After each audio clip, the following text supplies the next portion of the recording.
بسم الله الرحمن الرحیم. هموطنان عزیز، خواهران و مادران گرامی، السلام علیکم و رحمت الله و برکاته.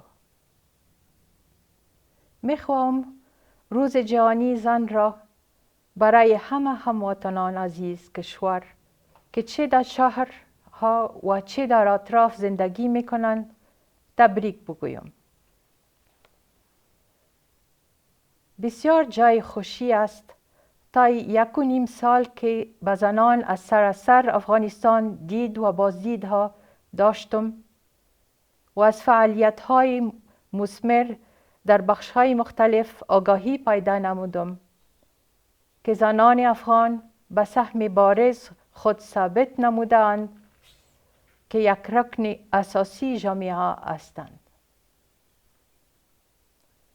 هموطنان عزیز،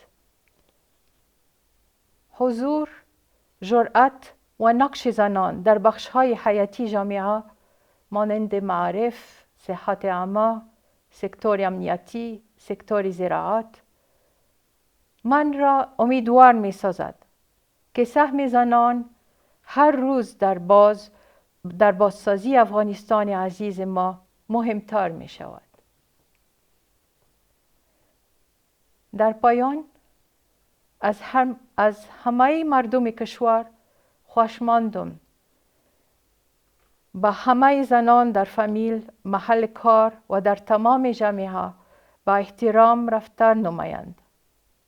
همچنان در قرآن کریم آیات 19 سوره نساء که خداوند جل جلاله می‌فرمایند و عاشرونهن بالمعروف، به زنانتان به شایستگی رفتار نمایید.